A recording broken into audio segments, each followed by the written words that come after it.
Capítulo cuarto. Israel, pueblo contactado por los extraterrestres. Hemos explicado, aunque a grandes rasgos, la historia de Israel desde Abraham, su fundador, hasta la azarosa existencia del Estado de Israel en nuestros días. Un lapso que se acerca mucho a los 4000 años, hecho que a duras penas podríamos verlo repetido por ningún otro pueblo. Trataremos ahora de aplicar el significado de contacto extraterrestre tal como lo entiende la ufología al pueblo de Israel. ¿Quién sería, pues, un pueblo contactado por seres extraterrestres? Entendemos por pueblo contactado a aquel que, en repetidas ocasiones, sea a través de sus grandes líderes, o sea también comunitariamente, ha tenido una influencia directa de estos seres misteriosos que actualmente tripulan los ovnis y que en épocas pasadas hacían también su aparición en nuestro planeta, valiéndose de muy diversas formas y presentándose de improviso ante los ojos atónitos de los habitantes de la Tierra.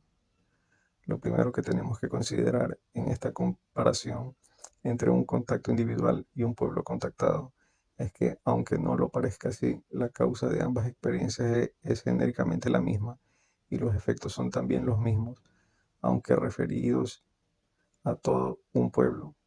Naturalmente, los efectos en un pueblo contactado son más lentos y en cierta manera menos visibles a primera vista, aunque a la larga estos efectos sean más grandes, aunque guardando las proporciones.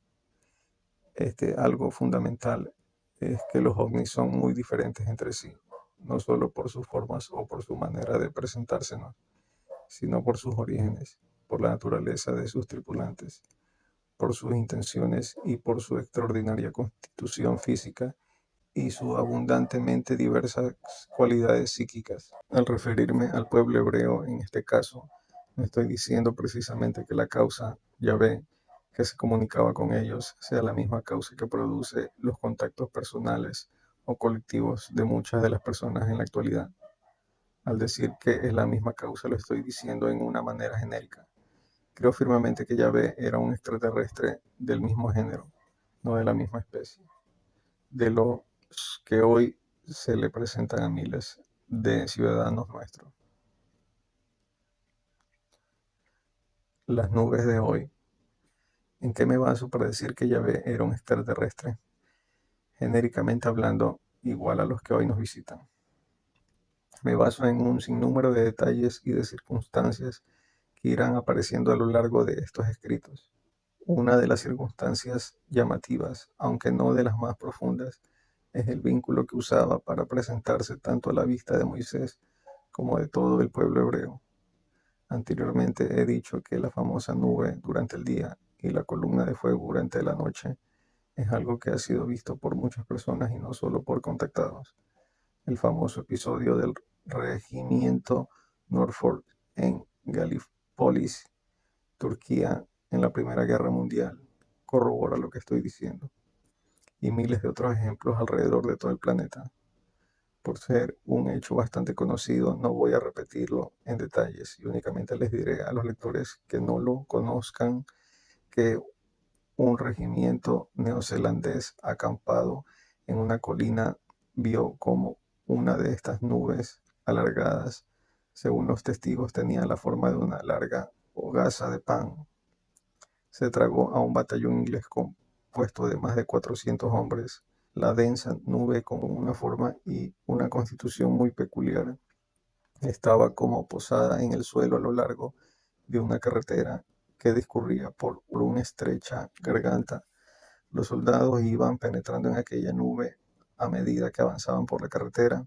Cuando había penetrado el último soldado, la nube empezó súbitamente a elevarse a una velocidad muy moderada y se juntó con otras nubes iguales que estaban extrañamente detenidas encima de aquella quebrada. En cuanto la nube llegó a ellas, todas comenzaron a moverse hacia el sur en dirección a Bulgaria. Acabada la guerra, los ingleses exigieron a los turcos la devolución de aquel batallón, pero los turcos respondieron que nunca habían entrado en contacto con aquel batallón y no sabían nada de él. Recién en este momento de la historia se ha dado crédito a la historia contada por uno de los miembros de este batallón que presenció atónito esta abducción masiva, ya que por esas cosas de la vida se encontraba en ese preciso momento oculto tras una gran roca realizando sus necesidades biológicas de evacuación, mientras esta gran nube se llevaba a sus compañeros. Es un hecho muy conocido en ufología que las nubes, y particularmente estas nubes de forma muy alargada, tienen mucho que ver con los ovnis. En algunas ocasiones se ha visto a ovnis de apariencia perfectamente metálica comenzar a emitir una especie de vapor y al cabo de pocos instantes dar la impresión de ser una nube más de las que en aquel momento se movían por el cielo. Es el famoso caso del fuerte Belvoir en Estados Unidos, refrendado por 5 fotografías consecutivas. El extraño ovni con forma de aro metálico fue despidiendo una especie de humo y en la última fotografía se puede ver una nube de contorno redondeado que en nada se diferencia de las demás. Un ovni posado encima del agua, no lejos de la costa brasileña, comenzó de la misma manera a emitir una especie de vapor cuando se acercaban a él a toda velocidad unos pescadores. Tras breves instantes parecía ser una pequeña nube muy espesa posada encima del agua. Cuando esta nube se disipó, ya no quedaban restos del ovni. Casos como estos son innumerables en los anales de la ufología y están refrendados por muchos más testigos oculares y aún por muchos más documentos que otros hechos históricos de los que nadie se atreve a dudar. La nube de Moisés no siempre tenía forma alargada de columna o de hogaza de pan. A veces tenía forma redondeada cuando se posaba arriba del tabernáculo y ya después de 2 siglos de haberse muerto Moisés, llegó a penetrar dentro del templo de Jerusalén, tal como lo leemos en el libro segundo de los Paralipómenos, en el capítulo 15. Cuando al mismo tiempo y al unísono se hicieron oír los que tocaban las trompetas y los cantores alababan y celebraban a Yahvé. El templo se llenó de una nube, la misma casa de Yahvé, y no pudieron permanecer los sacerdotes para hacer el servicio a causa de la nube, porque la gloria de Yahvé llenaba la casa de Yahvé. Es de notar que en el Pentateuco la famosa nube muchas veces se llamaba la gloria de Yahvé. En nuestros tiempos hay muchas personas que afirman, con evidencia fotográfica y en video, haber sido testigos de las extrañas evoluciones que algunas nubes hacían sobre casas o sobre campos en los cuales más tarde se notaron huellas de alguna actividad desacostumbrada.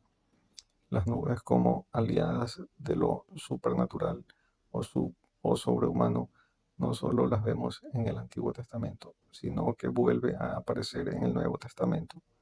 Oigamos a Cristo diciendo, entonces aparecerá en el cielo la señal del Hijo del Hombre, entonces se levantarán todas las tribus de la tierra y verán al Hijo del Hombre viniendo sobre las nubes del cielo con poder y gloria grande.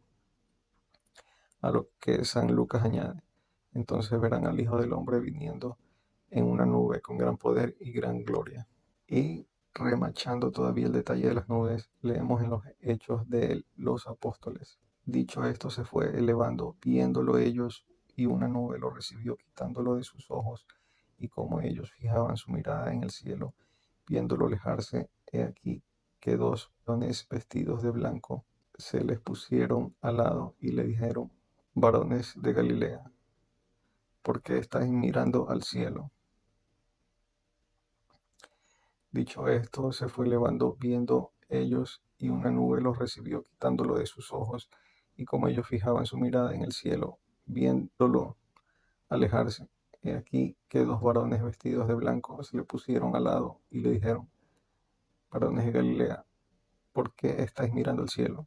Este Jesús que de en miedo de nosotros ha sido recogido al cielo, vendrá de la misma manera que lo habéis visto ir. Más de 1000 años después de Moisés, de nuevo nos encontramos con varones no humanos y con muchas extrañas aliadas de poderes sobrehumanos. Y refiriéndonos a los tiempos actuales, de nuevo podemos decir a casi 2000 años de Cristo, todavía nos seguimos encontrando con nubes extrañas que conducen a varones jóvenes y esbeltos a juzgar por lo que nos dicen muchos contactados, cuyos testimonios leemos en todos los periódicos y revistas del mundo. Los Elohim hoy, los que, conociendo bien toda la profundidad del fenómeno ovni, dudan de los testimonios de personas contactadas con seres extraterrestres, de las cuales tenemos registro en la actualidad, que se cuentan por cientos de miles alrededor de todo el planeta. Deberán observar atentamente que la mayoría de estos contactados han descrito su experiencia sobre las características físicas de los personajes que se les han presentado como jóvenes de ambos sexos, aunque preferentemente masculinos, de una tez inmaculada y como de porcelana, cabellera rubia muy frecuentemente hasta los hombros, ojos rasgados, de un mirar penetrante y de una inteligencia muy superior a la nuestra. No había más que ponerles alas, aditamento inventado por los pintores de diferentes épocas para resaltar su procedencia del espacio exterior, para que los tuviésemos convertidos en auténticos ángeles.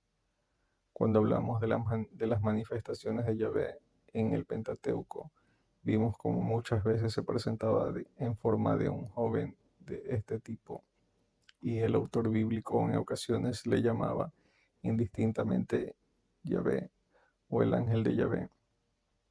Hoy día muchos investigadores del fenómeno ovni, ingenuos o primerizos, ven en estos jóvenes algo así como los buenos hermanos del cosmos, emisarios angélicos de fuerzas superiores que vienen a enseñarnos a los hombres a amarnos los unos a los otros.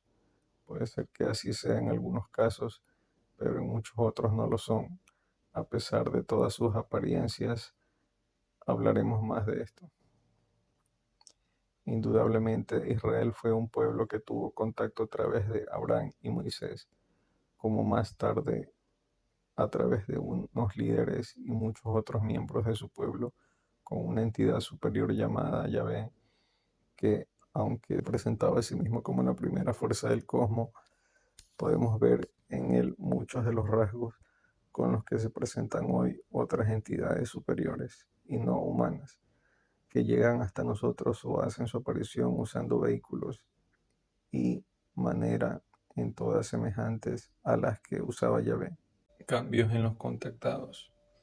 Comparemos ahora los efectos que estas apariciones y este trato producen en un contactado individual con los efectos que las manifestaciones de Yahvé produjeron en todo el pueblo de Israel.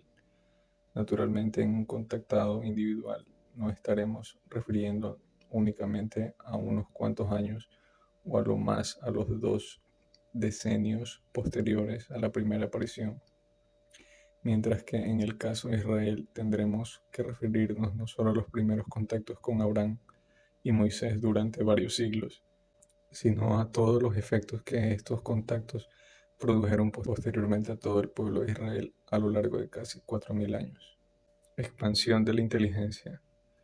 La primera cualidad que dijimos de un contacto fue que a este se le agrandaba la inteligencia, adquiría muchos conocimientos con frecuencia muy repentinamente, comenzaba a destacarse intelectualmente de los que lo rodeaban. Como ya apunté anteriormente, la cantidad de hombres extraordinarios por su inteligencia que el pueblo judío le ha dado a la humanidad está en total desproporción con su reducido número, si se compara con todos los habitantes del planeta. Esto no solo es válido para los siglos anteriores, cuando la cultura era privilegio de unos pocos, sino que en los títulos actuales, si cabe, esta desproporción es todavía mayor, ya que es indudable que el número de hombres de ciencia eminentes de raza judía no guardará proporción alguna con el número de judíos, si se comparan estos con la población total del mundo. Por poner tan solo un ejemplo, los aficionados al cine no tienen idea de la cantidad enorme de artistas famosos que se cuentan entre los descendientes de Jacob.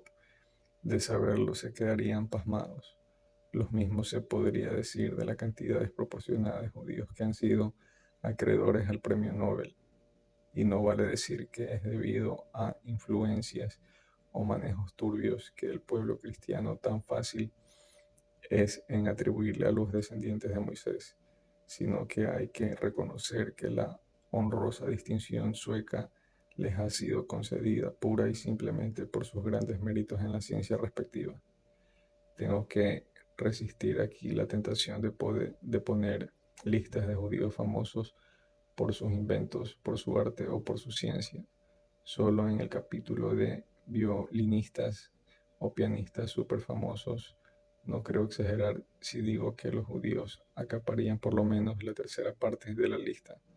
Y si nos referimos al campo de la política, tenemos el caso totalmente increíble de cómo los judíos han logrado dominar diplomáticamente y poner a su servicio a la potencia mayor del mundo, los Estados Unidos, a los que vemos ir contra sus propios intereses al arriesgar su vital suministro de petróleo árabe y su posible enfrentamiento con varios países por conservar a como de lugar su amistad con el pueblo judío. Los líderes de Israel, con una inteligencia muy superior a la de los líderes norteamericanos, acuden varias veces al año a Washington, siempre que les conviene y sin esperar la invitación. Y no solo obtienen todo lo que proponen, aunque no les guste a los Estados Unidos, sino que además le imponen pautas políticas y tiene la perfecta mezcla de inteligencia, astucia y valentía para rechazar las sugerencias que en la Casa Blanca se les hagan en contra de lo que ellos creen que les conviene. En la historia contemporánea tenemos grandes ejemplos como es el caso del famoso Henry Kissinger, uno tomado al azar de la gran lista judío, ni siquiera nacido en los Estados Unidos, haciendo de correveidile entre árabes judíos en nombre de Estados Unidos. Es todo un síntoma de la enorme capacidad de los hijos de este pueblo indominable que desde hace muchos años tiene en sus manos la manipulación del gobierno de los Estados Unidos en Norteamérica, parte financiera incluida. No se puede dudar que en un pueblo tan traqueteado como el pueblo israelita ha tenido que ir desarrollando a lo largo de los siglos una especie de selección natural o darwiniana. Aquellos que no eran inteligentes parecían en alguna de las 40.000 atrocidades de las que han sido víctimas en todas las épocas y en todas las latitudes del globo. Los que por inteligencia natural previeron lo que se les venía encima, huyeron y esos fueron los que han dado origen a los judíos de hoy en todo el planeta. Aunque parezca una burla un poco macabra, este suceso se ha venido repitiendo con no poca frecuencia a lo largo de siglos, dando una explicación, aunque solo sea una parte del alto cociente de inteligencia que en general ostentan los hijos de Israel. Vuelvo a insistir que estoy hablando de todo un pueblo y no de individuos en particular. Y por eso es que lo he dicho anteriormente, no obsta para que pueda haber un determinado individuo judío que sea diferente y no descuelle nada de sus compañeros de trabajo. Pero hablando en general, podemos ver repetida en el pueblo judío la expansión de la mente que vimos en los contactados individuales, después de su experiencia con los tripulantes de un ovni. Reciben poderes. Otra de las cualidades que se ven muy frecuentes en los contactados es la de tener alguna clase de poder recibida de los extraterrestres o de los seres que los contactaron, o el despertar de sus facultades extrasensoriales, prescindiendo ahora de cuál sea el origen de ellos. Este poder o cualidad suele ser en primer grado el que acabo de apuntar de la expansión de su inteligencia, pero en muchas ocasiones, además de esto, el contactado recibe algún otro poder, alguna capacidad o habilidad que lo hace descollar inmediatamente de entre los demás. Esta especie de poder se puede ver en Israel en varias cosas, pero sobre todo el poder o la cualidad específica que Israel tiene y ha tenido a lo largo de los siglos es su vitalidad, su resistencia a la desaparición, su cohesión como pueblo a pesar de haber pasado la mayor parte de su historia errante y diseminado por todo el mundo. Si nos referimos al Estado de Israel en sus 50 años de vida, a pesar de su pequeñez y a pesar de estar rodeado por sus enemigos, teóricamente mucho más grandes que él. Si como nación los judíos no han podido demostrar en épocas pasadas estos poderes por haber estado difusos entre las demás naciones durante gran parte de su historia. Sin embargo, estos poderes o estas capacidades extraordinarias las podemos ver en el transcurrir de los siglos en muchos de sus hijos. dejando a un lado a muchos otros que han tenido una gran influencia en la historia de la humanidad. Me referiré únicamente a 4 judíos gigantes que han cambiado el curso de la historia humana. Son ellos Jesús de Nazaret, Cristóbal Colón, Carlos Marx y Albert Einstein. De Jesucristo es inútil hablar, pues es un sentido o en otra está en la mente de la mitad de los habitantes del planeta y ha sido el que durante 20 siglos ha pautado directo o indirectamente, bien o no tan bien, dependiendo del que haga el juicio, la historia del mundo occidental. Ha sido el hombre más admirado, más seguido y más amado de cuantos han nacido de mujer. Y gústele a los judíos o no, ha sido el judío más grande y más universal que ha brotado de la estirpe de Abraham, que no haya seguido al pie de la letra la ley de Moisés. Es algo que debería hacer reflexionar a sus hermanos de raza, no para que se hiciesen precisamente cristianos, y mucho menos con el trato recibido de estos, sino para que cayesen en cuenta de que las leyes de Yahvé no eran absolutas. El avance y la apertura religiosa que fue el cristianismo para las conciencias de los hombres del siglo I, luego fue el descubrimiento de América para las mentes del Renacimiento que ya apuntaban en Europa, vencidas las tinieblas de la Edad Media. Tampoco hay gran necesidad de hacer hincapié en la enorme importancia que tuvo para el mundo occidental la hazaña de Colón, este humilde judío gallego, y de que era ambas cosas hay pruebas más que suficientes para el que quisiera examinarlas sin prejuicios. Acabó con una cantidad de mitos que tenían atemorizados al hombre antiguo, haciéndolo llegar repentinamente a su madurez al construirlo en dominador del planeta, aunque a qué costo. Ya en la era moderna aparece el otro gigante judío, que para bien o para mal revolucionó por completo las ideas sociales, políticas y económicas de su tiempo y del nuestro.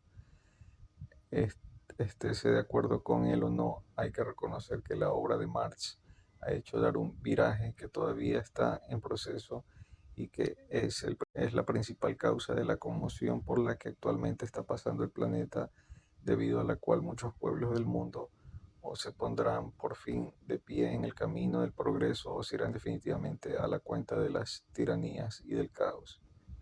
Por último, Alberto Einstein, con su ciencia físico-matemática, inició para la humanidad la era atómica, cuyos alcances todavía desconocemos.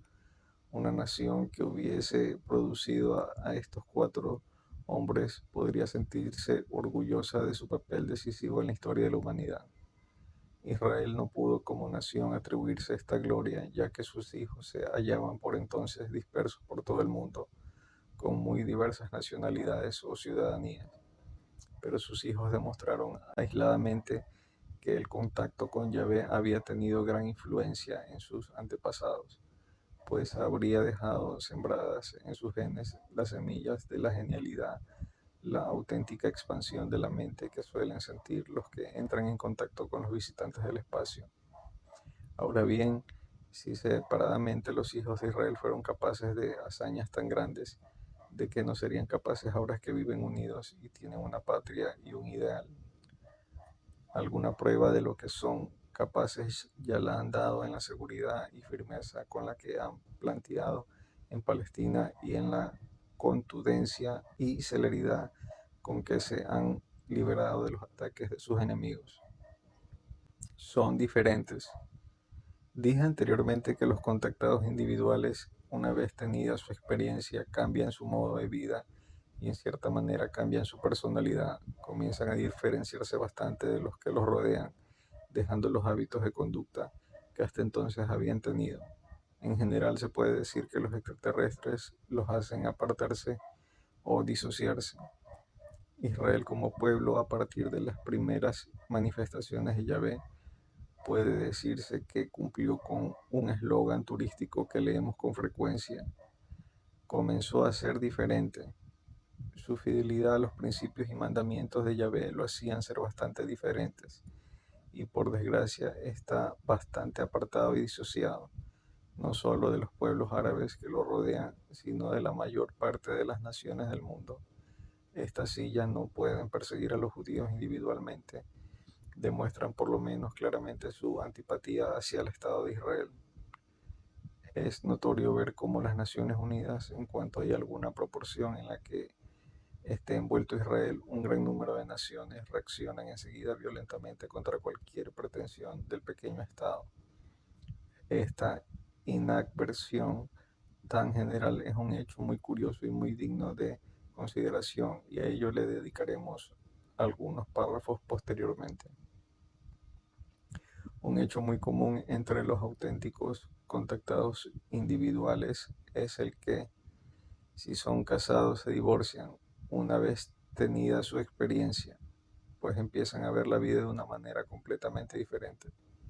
Israel, no solo hoy, sino que en tiempos pasados, y no solo como Estado independiente, sino como grupo étnico o religioso, en pequeñas comunidades o grupos entre diversas naciones, ha estado siempre como divorciado o separado en el fondo, aunque en la superficie haya colaborado con casi todas las actividades de la vida cívica y haya estado mezclado en todas las tareas diarias de varios países, especialmente las que tienen que ver con el dinero.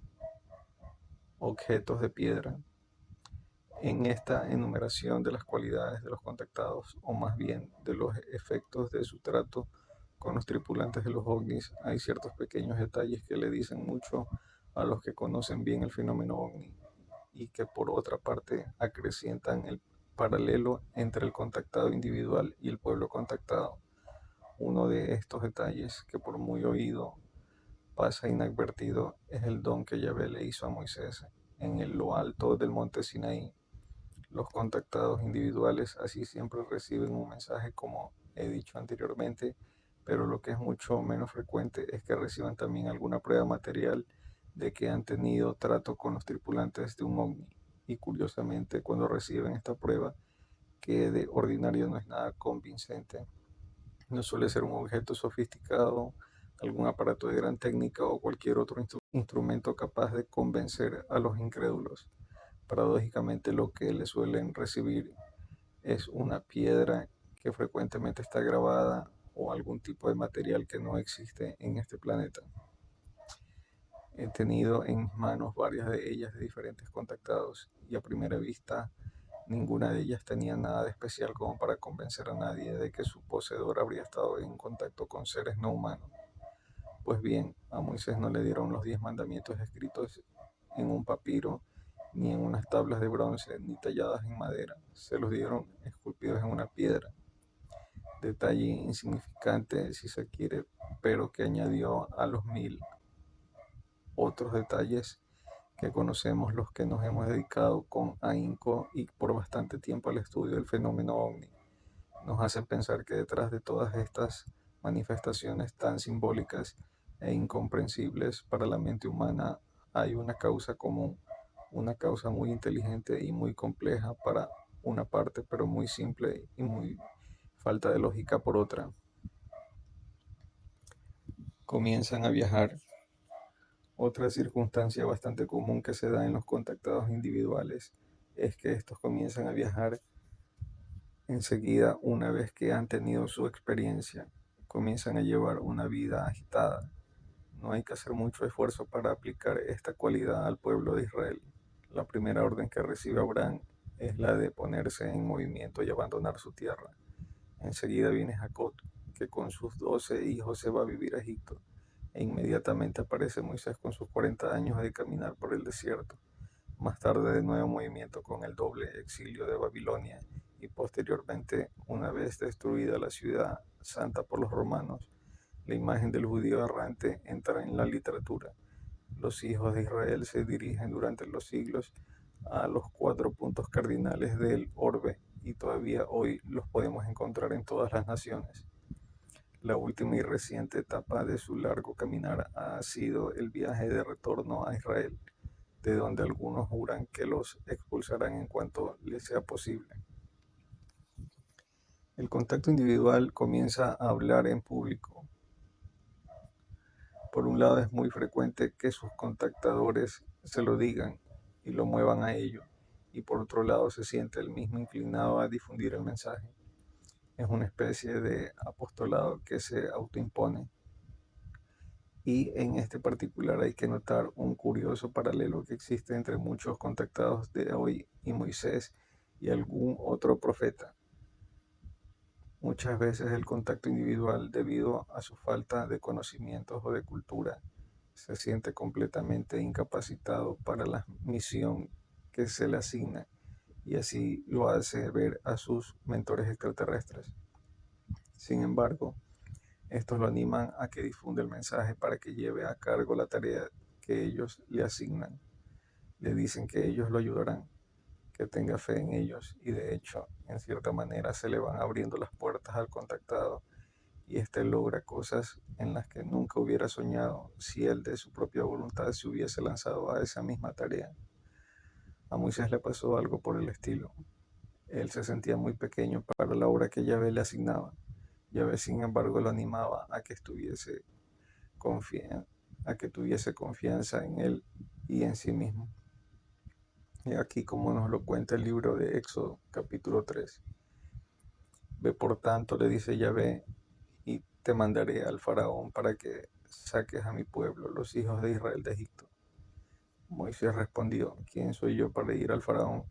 Respondió Yahvé, yo estaré contigo. Respondió Moisés, mira que no me creerán ni escucharán mi voz, pues dirán, no se te ha aparecido Yahvé.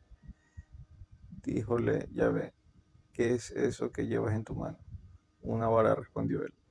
Y le replicó Yahvé, arrójala a la tierra, tírala a la tierra. Y convirtiéndose en una serpiente, y huyó a Moisés de ella. Dijo entonces Yahvé a Moisés, extiende tu mano y agárrala por la cola. Y él extendió su mano, la agarró y volvió a hacer la vara en su mano. Esto es para que te crean que se te ha aparecido Yahvé, Dios de tus padres, Dios de Abraham, Dios de Isaac y Dios de Jacob. Mete tu mano en tu seno. Metió su mano en su seno y la volvió a sacar, y aquí que su mano estaba blanca como la nieve. Y le dijo, vuelve a meter tu mano en tu seno. Volvió a meter la mano en su seno, y cuando la sacó era como su carne. Así pues le dijo Yahvé, si no te creen ni escuchan tu voz a la primera señal, creerán a la voz de la segunda. Y si no creen tampoco estas dos señales y no escuchan tu voz, tomarás agua del río y la derramarás en el suelo. El agua que sacarás del río se convertirá en sangre sobre el suelo. Cito largamente este texto porque en él aparece Yahvé confiriéndole a Moisés los poderes de los que hablé anteriormente. Ah, Señor, yo no soy hombre elocuente, y esto no es de ayer, ni desde anteayer, ni desde que tú hablas con tu siervo, sino que yo soy torpe de boca y torpe de lengua. Respondiéndole Yahvé, quien ha dado al hombre la boca, quien hace al mundo y al sordo y al que ve y al ciego. No soy yo, Yahvé. Ahora pues vete, y yo estaré en tu boca, y yo te enseñaré lo que has de decir. Mas Moisés replicó, Señor, te ruego que mandes tus mensajes por mano de otro. Entonces se encendió la ira de Yahvé contra Moisés. Este sentirse pequeño y desproporcionado para la difusión del mensaje y para la tarea que le ha sido encomendada es algo que he oído muchas veces de los propios labios de los contactados, que desconocedores de toda la profundidad del fenómeno por el que están pasando y fieles por otra parte a los seres extraordinarios que se les han presentado, se siente angustiado por su incapacidad manifiesta para llevar a cabo la tarea encomendada. Jonás, el profeta, se siente tan impotente para realizar la tarea que Yahvé le quiere encomendar, que en vez de protestar huye y toma un barco para dirigirse a ultramar, pero Yahvé le sale al encuentro en la mitad del mar, valiéndose de un gran pez que se lo traga y más tarde lo deposita en la tierra. Jeremías, en cambio, le asevera a Yahvé su impotencia. Habló mi Dios en estos términos: antes de formarte en el seno materno, te conocí, antes que salieras del seno, te santifiqué, para profeta entre las naciones te he constituido. Yo contesté, Señor Yahvé, he aquí que no sé hablar, porque soy un adolescente. Yahvé me respondió, no digas soy un adolescente, sino anda a donde quiera que yo te enviaré y habla todo lo que yo te dijere. No tengas miedo delante de ellos, porque yo estoy contigo para librarte. Después extendió Yahvé su mano y tocando mi boca me dijo, he aquí que pongo mis palabras en tu boca. En estas palabras, como en tantas otras de Yahvé, hay una contradicción, ya que los judíos extendieron el mensaje del monoteísmo entre las naciones, no precisamente por las predicaciones de los profetas, sino de una manera indirecta, ya que en realidad, a pesar de lo que dice Yahvé, sus profetas eran para el pueblo escogido y no precisamente para las naciones. Lo más que recibieron de los profetas a lo largo de la Biblia fueron maldiciones. Este es otro rasgo que singulariza mucho a Israel, su nulo afán proselitista, en lo cual tanto se diferencia del Islam y el cristianismo. Da la impresión de que no les interesa si los demás pueblos creen o no en su Dios. Ellos tienen la verdad y allá los demás con sus creencias. En realidad, si cristianos y musulmanes hubiesen seguido esta filosofía, hubiera habido mucho menos guerras santas, cruzadas y conversiones en masa, y consecuentemente mucho menos sangre derramada y mucho menos conciencias injustamente torturadas. Como dije anteriormente, una de las cosas más esenciales que recibe el contactado es un mensaje que viene avalado y refrendado por los poderes o capacidad de hacer hechos prodigiosos. Hace solo unas líneas, oigamos a Yahvé diciéndole a Moisés, si no te creen con el primer prodigio, te creerán tras el segundo, y si no te creerán. Mensaje de Yahvé a Israel.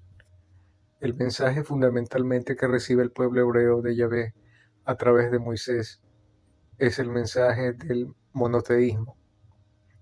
No hay más que un Dios y ese Dios es Yahvé, pero de la misma manera como en los mensajes que reciben los contactados individuales, suelen haber frecuentes contradicciones que no aguantan una seria crítica racional, pues en todos los mensajes de Yahvé existen contradicciones como hemos podido ver en las páginas anteriores y en las que volveré a insistir más tarde. Yahvé se presenta como un Dios universal y sin embargo actúa como un Dios local, de tercera categoría. Yahvé quiere ser llamado benigno y lleno de misericordia, y sin embargo muchas veces actúa con una fiereza temible. Predica la mansedumbre, pero él es el vengativo. Se presenta como un padre, pero castiga como padrastro. Dice ser el único Dios y está constantemente celoso de otros dioses. Promete bendecir especialmente a su pueblo, y su pueblo es el más perseguido de todos los pueblos. Le promete convertirlo en una nación fuerte y tarda 3.500 años en cumplir a media su promesa, gracias a que la ONU le completó el trabajo. Todas estas circunstancias nos hacen sospechar de la personalidad de Yahvé, ya que lo asemejan en gran manera a los autores de muchos mensajes sin sentido que en la actualidad están recibiendo nuestros contactados contemporáneos. Pero al igual que en los mensajes modernos, lo verdadero está mezclado con lo falso. En el mensaje de Yahvé al pueblo de Israel hay una gran realidad. El monoteísmo tal como lo predicó Moisés, si bien dista mucho de ser la verdad definitiva en lo que se refiere a Dios, ya que el cerebro del hombre nunca podrá comprender perfectamente la esencia de la primera causa. Sin embargo, está mucho más cerca de la realidad que la maraña de creencias en las que se debatía esta minúscula parte del planeta antes de la llegada de Moisés. Es indudable que el monoteísmo, tal como fue difundido más tarde por el cristianismo a todo el mundo, propagó de una manera enorme y en cierta manera universalizó lo mejor y lo verdaderamente válido del mensaje de Yahvé, siendo esto un enorme paso de avance para la dignificación de las creencias de la humanidad, dependiendo de los ojos con los que mire el lector. Se podría decir que el mensaje de Yahvé, el pueblo hebreo, además de monoteísta, tuvo una segunda parte, la promesa de un Mesías, si bien es cierto que para los cristianos esta promesa ya se cumplió, aunque de ninguna manera con las características que había anunciado los profetas. Los judíos están todavía esperando su llegada, que a medida que pasa el tiempo se hace más improbable. Este abandono a sus protegidos e incumplimiento de sus promesas es normal en todos los Yahvés y de ellos hablaremos enseguida. Recuérdese de paso que al hablar de los contactos individuales dijimos que sentían una compulsión a escribir los mensajes y las instrucciones que recibían de sus protectores y que hay en muchas partes de este mundo cientos de boletines en los que se detallan las comunicaciones de los hermanos mayores del cosmos. Esta compulsión a escribir fue claramente manifestada en el pueblo de Israel. Su resultado se llama la Torá, Biblia y el Talmud. Cientos de autores se sentaron durante 1200 años a escribir las comunicaciones que les llegaban de Yahvé, y cuando Yahvé dejó de hablar, todavía siguieron sentados durante siglos los Saboraim, los Rishonim, los Gaonim, los Amoraim, los Tatanaim, aún en medio de 1000 persecuciones para comentar, explicar, ampliar, resumir y complicar las comunicaciones que sus antepasados habían recibido.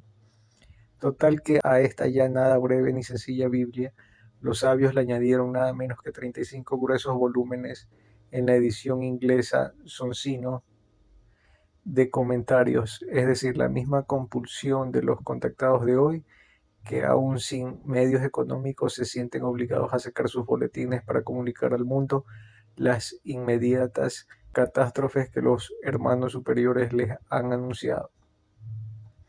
Ay de ti, Jerusalén, escribían los profetas entonces. California se hundirá bajo las aguas y México será arrastrado por un terremoto, nos dicen los contactados de ahora en sus boletines. Pero las catástrofes no vienen, y cuando vienen no son las que habían predicho los profetas. Sufrimientos. Otras de las cosas que suelen suceder a los contactados individuales después de haber tenido una experiencia es que comienzan a alternar los triunfos con los fracasos y la fama con las persecuciones. Y una cosa muy específica es que comienzan a sufrir, sea de males físicos o de males psíquicos. El contacto tiene indudablemente momentos de gloria derivados directamente del hecho de haber sido contactado. Goza al verse recibido en ambientes a los cuales nunca hubiera soñado llegar, al verse hablando en público y al verse rodeado de discípulos que de ordinario se fanatizan y suelen endiosar al contactado, al verse favorecido con donativos para abrir centros e instituciones para difundir el mensaje e impartir cursos de alguna ciencia cósmica, pero al mismo tiempo comienza a sufrir las consecuencias de la vida agitada que lleva, la separación de sus familiares, el no tener entregas fijas y el ver cómo sus seguidores pasan de momentos de gran entusiasmo a etapas de gran abandono y languidez.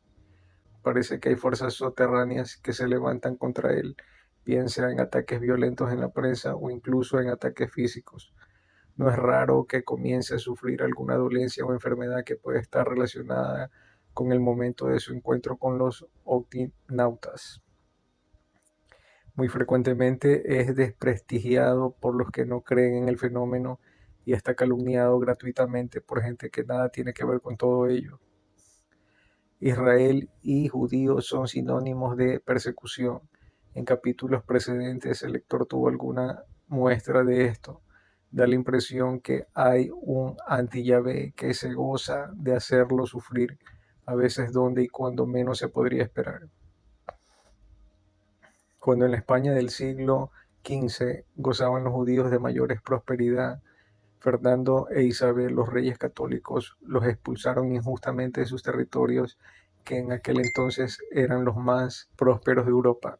Los cristianos del mundo entero, a pesar de serle deudores al judaísmo, ya que la mitad de sus creencias se las deben a ellos, como la evidencia al llamado Antiguo Testamento, y a pesar de ser judíos su fundador, no se han distinguido precisamente por su amor hacia ellos.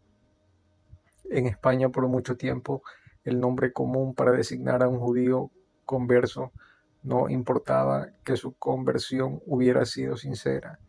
Era el nada agradable de marrano. Decir marrano era decir judío converso. La discreción y la injusticia de toda Europa era una cosa casi bendecida por Dios cuando se trataba de un hebreo. Todo este desprecio tan cristiano hacia los judíos, mantenido perseverantemente durante toda la Edad Media hasta principios del siglo XX, tuvo su culminación en la increíble salvajada de los nazis bajo la dirección de un paranoico. No se puede negar que este es uno de los más grandes paralelos entre los contactados individuales e Israel, considerando como pueblo contactado. El que conozca la vida de muchos contactados con su inseguridad, su perpetuo movimiento, su aislamiento a pesar de estar siempre en medio de gente, su agitación constante, su espera perpetua por la gran manifestación o la aparición definitiva de su protector, etc. Verá en todo ello un espejo de lo que ha sido la vida del pueblo de Israel a lo largo de los siglos. Este aspecto del sufrimiento de los contactados es algo en lo que insistiré posteriormente, ya que tiene una gran importancia para evaluar todo este interesantísimo fenómeno. Otras de las cosas que suele pasar a los contactados individuales es que sus discípulos comienzan a distorsionar el mensaje o comienzan a dividirse, haciéndose la guerra entre ellos y llamando de desconsuelo al contactado. Con frecuencia suelen aparecer escuelas diferentes pensando cada uno que él es el que interpreta bien las enseñanzas recibidas. En Israel esto sucedió en muchas ocasiones y la primera de ellas viviendo aún Moisés, pero Yahvé se encargaba de mantener la unidad del pueblo y la pureza de la doctrina con la mano férrea. En la rebelión de Core contra Moisés, la tierra se abrió y tragó a 250 hombres, pero más tarde, ausente ya la presencia inmediata de Yahvé, las desviaciones fueron muchas y profundas. Sin embargo, la gran escisión cristiana, ya que el cristianismo en justicia no es más que una herejía del judaísmo. Por supuesto, los cristianos creen que ellos son los que interpretan correctamente la Biblia, pero desde el punto de vista del judaísmo, el viraje dado por Cristo fue una traición a las enseñanzas de Yahvé, tal como le fueron enseñadas a Moisés y mantenidas durante siglos por el pueblo hebreo. Hoy, gracias a la existencia del Estado de Israel, se pudo decir que los judíos están más unidos que nunca. Sin embargo, también se puede decir que sus diferencias religiosas son más hondas que nunca. Antiguamente, el que practicaba la ley se disolvía entre los Goyim, y este ha sido el caso de millones de judíos a lo largo de 3 milenios. Pero hoy día hay muchos judíos que no practican ni creen en la ley de Moisés y sin embargo se sienten tan judíos como sus hermanos practicantes, abandonados. Tocaré ahora una característica muy importante que suele dar en los contactados individuales y que vemos exactamente repetida en el pueblo de Israel, el abandono de que suelen ser objeto por parte de sus protectores. Al cabo de un tiempo, he conocido algunos contactados que han sido presa de una verdadera angustia, porque hacía ya meses que no se comunicaban, que no tenían contacto y no sabían ya qué pensar de todo lo que les había pasado, a pesar de lo seguro que estaban hacia unos meses atrás y a pesar de las muchas pruebas que habían recibido. Este silencio por parte de sus protectores es lo que ha hecho enloquecer a más de un contactado. Unas experiencias tan vivas y tan maravillosas, convertidas finalmente en un silencio total, les hacían dudar de todo.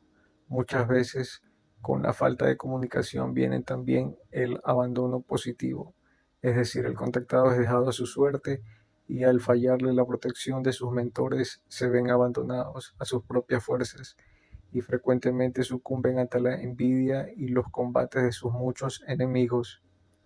Al no recibir comunicación ninguna que transmitir a los discípulos, al no ser capaces de hacer ninguna predicción como hasta entonces habían hecho, al no ver ya en el cielo ninguna luz, ni saber a dónde acudir para ver algún aterrizaje, muchos contactados se han desmoronado en muy poco tiempo. En otras ocasiones la naturaleza del mensaje no era nada simple y conllevaba acciones y riesgos para los contactados que no encajaban en nuestra lógica, acciones que estos estaban llevando a cabo en el momento en que sus protectores se retiran y entonces es cuando tienen que sufrir las consecuencias de sus acciones que en no pocas ocasiones han sido disparatadas. Desgraciadamente muchos de los contactados dan fe ciega a los mensajes que reciben y en vez de usar su razón y enjuiciar críticamente las órdenes que reciben, se lanzan a aventuras descabelladas e ilógicas que para todo el mundo, menos para sus fanáticos seguidores, son cosas sin sentido, obras de alucinados. Este aspecto del abandono en que se ven muchos contactados individuales después de haber sido favorecidos con indudables comunicaciones y ayudas por parte de estos seres misteriosos es otro aspecto que tenemos que tener muy en consideración al enjuiciar todas las historias de Israel como pueblo. Yo creo sinceramente que estas circunstancias del abandono es una de las que más nos hace sospechar que Israel es un pueblo contactado, al menos no con un verdadero mensajero de la divinidad como se nos ha querido hacer creer con montañas de textos divinizados por los autodenominados divinos y sacros sacerdotes. Yahvé abandonó a Israel hace mucho tiempo, aunque admitiésemos la venida de Jesucristo como un acto propiciado por Yahvé, que en ese caso habría cambiado sus simpatías hacia el cristianismo, traicionando así a su pueblo. Todavía quedaría por explicar el abandono del pueblo a que él tantas veces llamó su pueblo escogido. Me pregunto, ¿escogido para qué? Los israelitas fieles a las enseñanzas de la Biblia no acaban de explicarse por qué Yahvé no se manifiesta, por qué no ha enviado a su Redentor, por qué tantas tribulaciones y tanto dolor, generaciones tras generaciones, siendo como son el pueblo escogido, y por eso con una constancia y con una fe conmovedora sacuden a gemir a la famosa muralla de Jerusalén. De la esplendorosa gloria de Yahvé, la columna de fuego que los guiaba en las noches, del paso triunfal por el Mar Rojo con las aguas divinas, de la maná que les enviaba todos los días en el desierto, y de las condiciones de los innumerables prodigios de Moisés, de aquella voz poderosa con la que tronaba desde la nube, de los rayos con los que fulminaba a sus enemigos, de sus apariciones esporádicas a Elías, a Ezequiel y a Daniel, y hasta el templo de Jerusalén construido con todas las magnificencias por Salomón y reconstruido después con tantos esfuerzos, no queda prácticamente nada. Si algo queda de aquellos campos que emanaban leche y miel y que hoy producen algodón, remolacha y toronjas, es gracias al sudor, al tenso y a la técnica de los colonos del nuevo Israel. Pero Yahvé sigue mudo y aparentemente despreocupado del odio, de las bombas y de las metrallas de las que está rodeado por todas partes su pueblo escogido. En resumen, Israel como pueblo reúne en sí todos los síntomas de las personas que individualmente han sido contactadas por entidades suprahumanas. En vez de pueblo escogido, tendremos que llamarle pueblo contactado con todo lo que esto significa. A Israel le sucede lo mismo que le sucede a muchos contactados individuales. Después de haber tenido su experiencia, después de haber visto, oído, sentido y gustado, después de haber tenido todo tipo de vivencias indudables, no hay quien les haga desistir de su voluntad de llevar a cabo la misión que les ha sido encomendada. No hay un antiprofeta que en vez de predicar fidelidad, predique racionalidad. No hay, por desgracia, nadie que les haga someter toda su experiencia a un proceso de crítica racional. Israel persistirá en la creencia de su experiencia no solo fuera real, sino que además fue buena y por eso siguen esperando que Yahvé cumpla con su palabra. Pero como veremos más adelante, los innumerables Yahvés cumplen a corto plazo, pero no a largo plazo. Cumplen las palabras pequeñas, pero no cumplen las palabras grandes.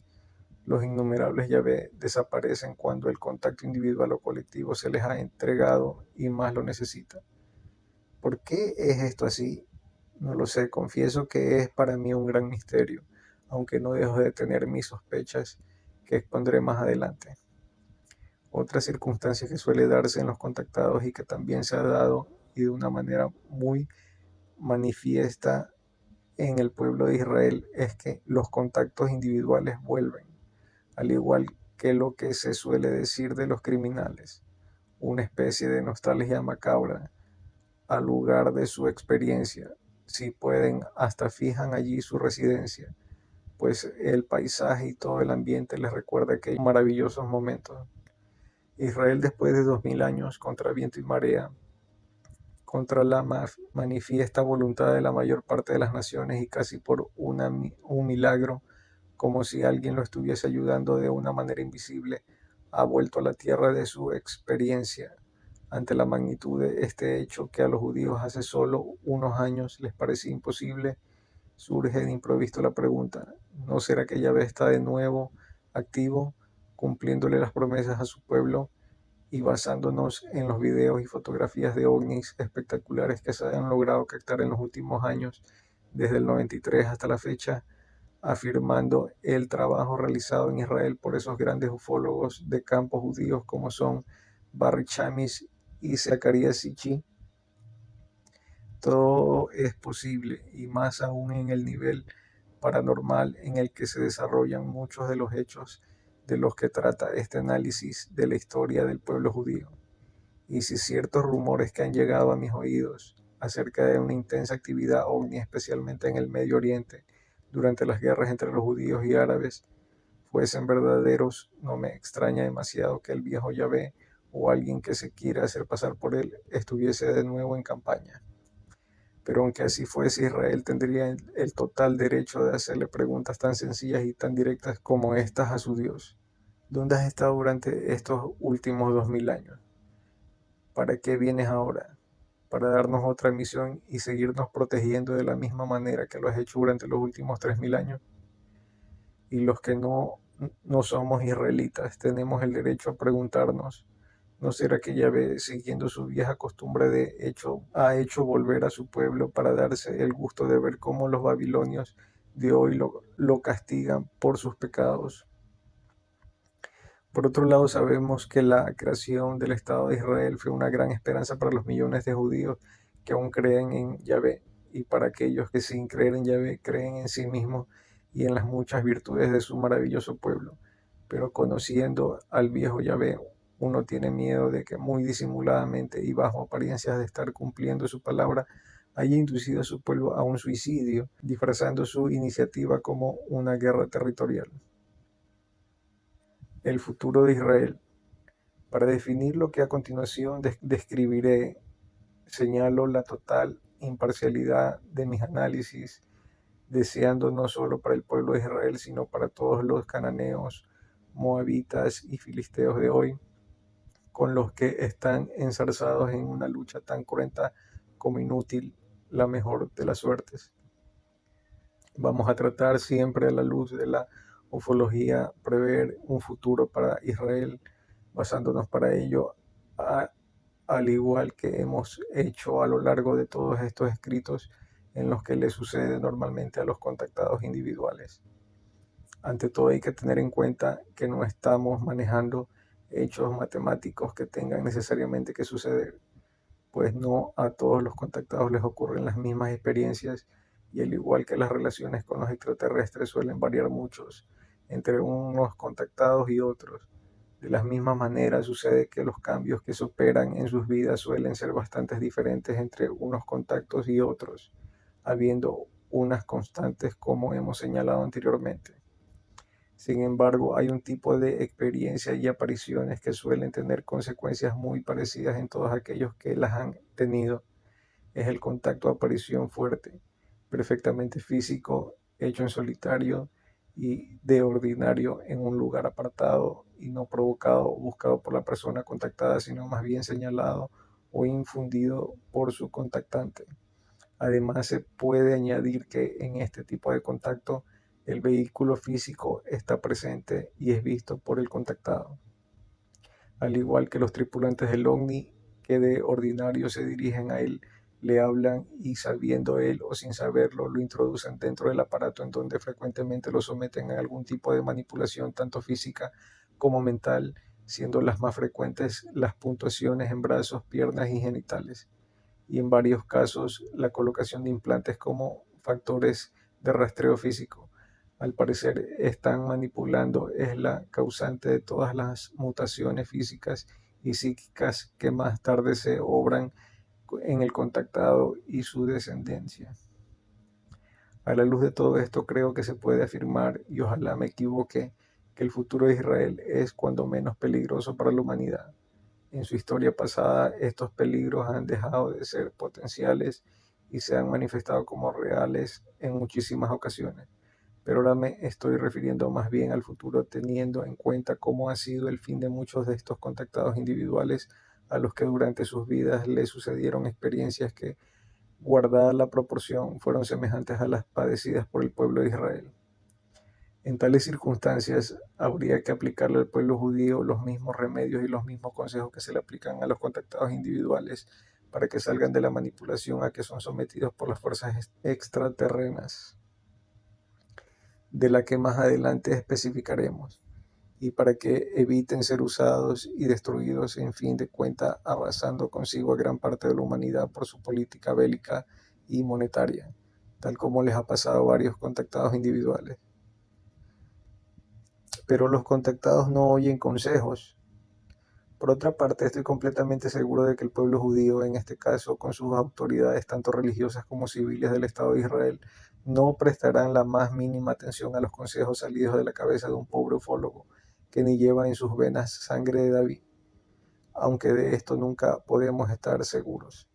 Ni es judío de religión, sé que tratar de convencer a todo un pueblo de que sus creencias milenarias tienen que ser revisadas y reinterpretadas es una tarea que no está en las manos de ningún simple mortal, y yo tengo todo de mortal y muchísimo de simple.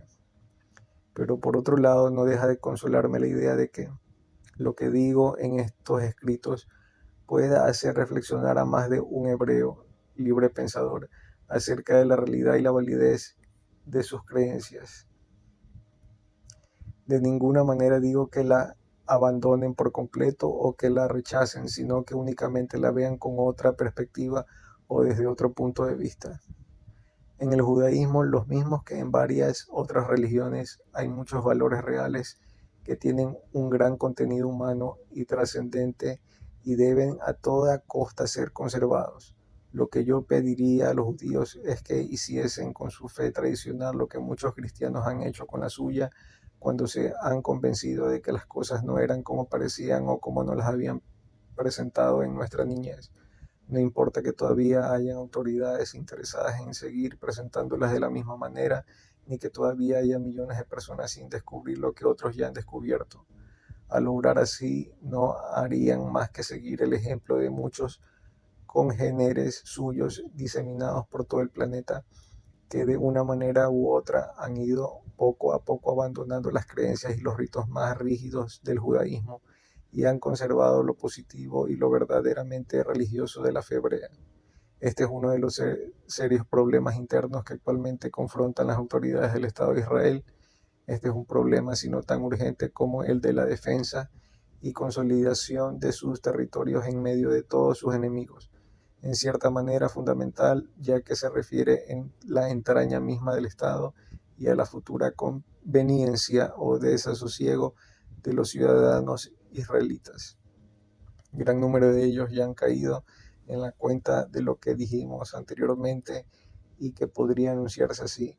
Israel tiene que regirse más por su propia inteligencia y menos por el principio de fidelidad a unos preceptos que fueron dados hace 1000 años y para gente que tenía una manera de pensar totalmente diferente a la de los israelitas actuales. El problema radica en que buena parte de los ciudadanos de Israel actual no piensan así y todavía quieren seguir fieles al pie de la letra de un Yahvé que, a juzgar por la historia, o los han abandonado hace ya mucho tiempo o se goza de hacerlo sufrir de 1000 maneras, ni más ni menos que cómo se porta en pequeño. Con los contactados individuales, una vez consolidado Israel como Estado entre los demás estados árabes y solucionadas sus diferencias con los palestinos, podría muy fácilmente repetirse la división del pueblo judío en dos grandes fracciones, tal como sucedió a la muerte de Salomón, precisamente cuando el pueblo judío había alcanzado su máximo esplendor, el reino de Israel al norte y el reino de Judá al sur, división que duró durante varios siglos hasta que precisamente por la debilidad resultante de esta división, los dos reinos fueron conquistados por asirios y babilonios por separado.